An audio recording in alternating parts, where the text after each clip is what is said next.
और देश भी मजबूत होता है। हम बुराइयों से दूर रहने की कोशिश करें। बुरा व्यक्ति कितना ही महान क्यों ना हो जाए, कितना ही विद्वान क्यों ना हो जाए, कितना ही पैसा वाला क्यों ना हो जाए, वो हमेशा स्वयं को, समाज को पतन के रास्ते पर ले जाता है। डकैत कितना ही बड़ा महान क्यों ना हो जाए, वो जब जब कभी भी आगे बढ़ेगा वो पतन के रास्ते पर लेके जाएगा। जैसे उंगली मार लेके जा रहा था, एक तरफ उंगली मार था, एक तरफ भगवान बुद्ध थे। देखिए दोनों रास्ते तय कर रहे थे, परंतु उंगली मार को रोकना पड़ा, उंगली मार को छोड़ना पड़ा, उंगली मार को हथियार छोड़ने पड़े। इसलिए हम तमाम साथी जहां जहां से भी आए हैं, हम विचार करें व्यक्तिगत रूप से हम समाज के लिए क्या कर रहे हैं। बाबा साहब की बदौलत हम वकील बने, मैं इंजीनियर बना, डॉक्टर बना और कुछ ऑफिसर बना, परंतु मैंने समाज के लिए क्या दिया? मैंने समाज के लिए क्या दिया? पड़ोस के लिए, गांव के लिए, जिले के लिए, जहां मैं पैदा हुआ उसके लिए हमने क्या दिया? ये विचार करने का हमारा कर्तव्य है, हमारा फर्ज है। बाबा साहब डॉक्टर अम्बेडकर संकल्प ले रहे हैं, एक मेरे देश के लोगों, अगर आपके लिए मैं बराबर का अधिकार जात से मुक्त करके मानवता के लिए आपको बराबर का अधिकार नहीं दे सका तो खुद को गोली मार के प्राण दे दूंगा। और हम करोड़ों लोग संकल्प ले रहे हैं कि बाबा साहब केवल आपका खाएंगे, हम आपका रिजर्वेशन का फायदा उठाएंगे बस, इसके अलावा आपके भी समाज में कुछ नहीं करेंगे। यही तो देखने में आ रहा है, यही तो देखने में आ रहा है। 45 साल के पीरियड में बहुत सैकड़ों हजारों IAS PCS आए और गए, हमारे मित्र भी रहे, कुछ लोग बड़े बड़े मंत्री, प्रधानमंत्री बहुत आए गए, हम लोग सबके संगत में भी रहे। परंतु हमने देखा जो व्यक्ति हमारे अभी विनोद जेठवानी कह रहे थे, नेता को भीड़ चाहिए, नेता को भीड़ चाहिए और केवल अपना नाम चाहिए, उसे समाज से लेना देना नहीं है। बुद्ध और बाबा साहब का ये रास्ता नहीं है। बुद्ध का रास्ता बुद्धं शरणं गच्छामि संघं शरणं गच्छामि। बुद्ध ने नहीं कहा कि आप व्यक्ति की शरण में जाएं, बुद्ध ने कहा संघ की शरण में जाइए, अच्छे विचार की शरण में जाइए, अच्छी नीतियों की शरण में जाइए आप लोग। बुद्ध ने तो यहाँ तक कहा था अपने प्रिय शिष्य से, जब उनका अंतिम समय था बुद्ध का, उनसे पूछा गया था भगवान आपके बाद में आपके मिशन का क्या होगा, आपके विचार का क्या होगा, आप अपना उत्तराधिकारी प्रस्तुत करें, बताएं, घोषित करें। तो बुद्ध ने कहा मेरा विचार कल्याणकारी है, बहुजन हिताय बहुजन सुखाय के लिए है, तो मेरा विचार ही सबसे बड़ी ताकत देगा और मेरा विचार ही उत्तराधिकारी होगा। मेरे द्वारा चुना हुआ कोई व्यक्ति उत्तराधिकारी नहीं होगा। और यही कारण है बुद्ध का रास्ता आज 28 देश बहुत बेहतरीन तरीका से मानते हैं।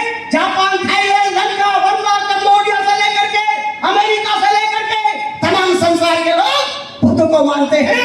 हमारे देश का राष्ट्रपति और प्रधानमंत्री भी भगवान बुद्ध की मूर्ति लेके जाता है, किसी और की मूर्ति लेके नहीं जाता।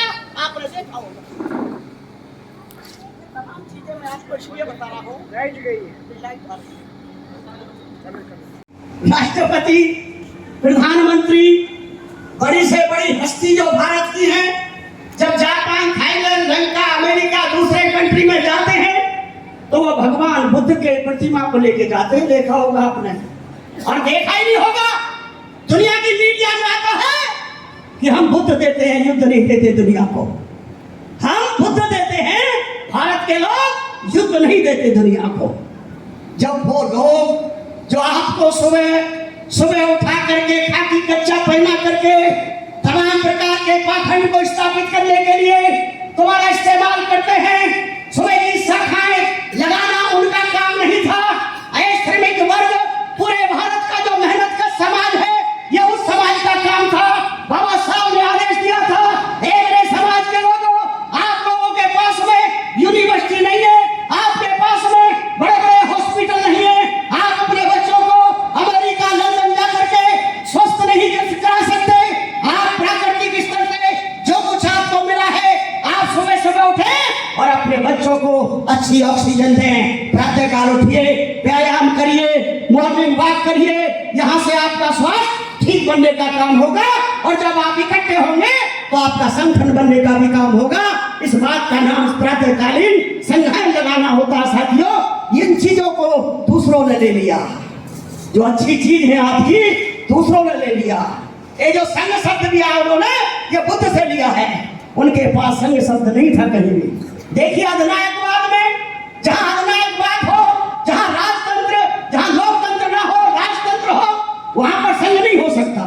वहां डिक्टेटरशिप होता है, वहां जो राजा कहता है उसकी चलती है। ये तमाम परंपरा व्यवस्था जो बुद्ध ने और बाबा साहब अम्बेडकर ने ध्वस्त कर दी और लोकतंत्र कायम किया है। इसलिए बहनों को, बेटियों को बराबर का अधिकार कहीं है तो बुद्ध और बाबा साहब के रास्ते में है।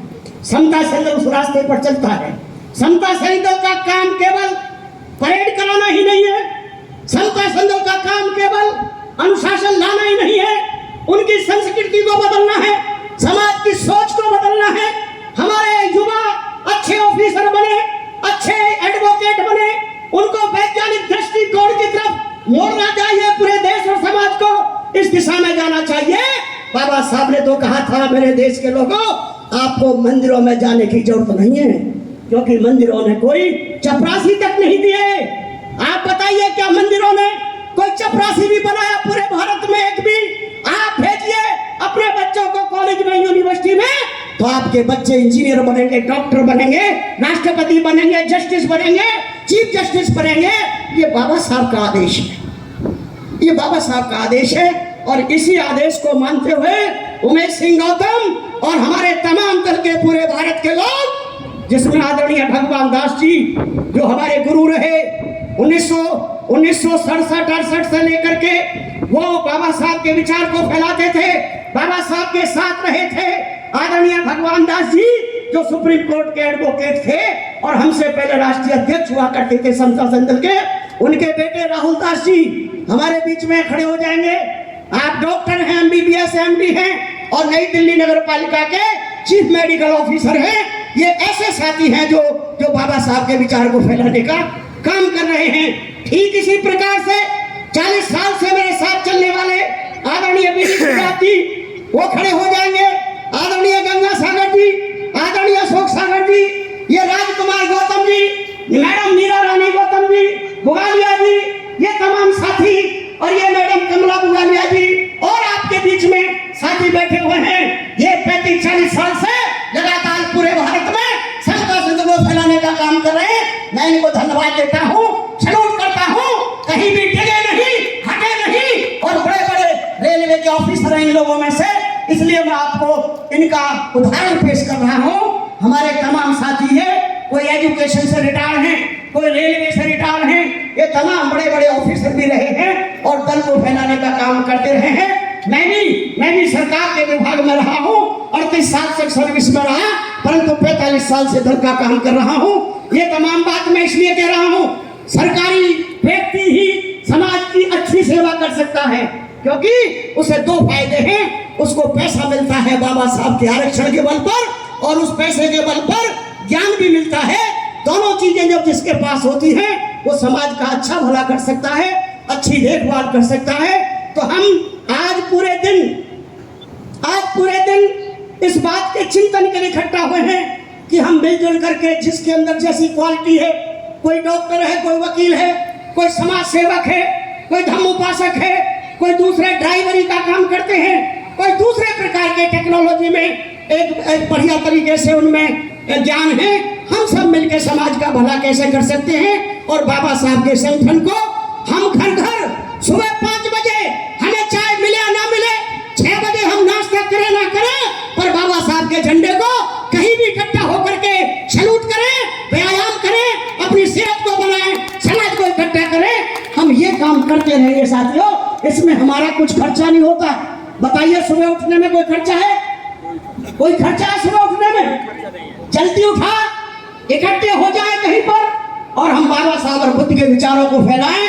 कहीं कोई जरूरत नहीं हमें टेंट लगाने की, माइक लगाने की, केवल इकट्ठा होना है, 1 घंटा विचार करना है, अपने घर घर जाकर के अपने काम पर चले जाना है। और हम लाखों गाँव में, लाखों घरों में, लाखों कॉलोनियों में ये व्यवस्था कर देते हैं। अरे दूसरे जिनकी आप बुराई करते हो, उन लोगों ने यही कर करके पूरे भारत की सत्ता पर कब्जा कर लिया, सिस्टम पर कब्जा कर लिया, और आपको भी वो लोग भ्रमित करने का काम करते हैं। आप लोग भ्रमित ना हो और अपना घर, अपना दल, अपना झंडा लेके बढ़ने का काम करें। जय भीम, जय भारत, नमो बुद्धाय।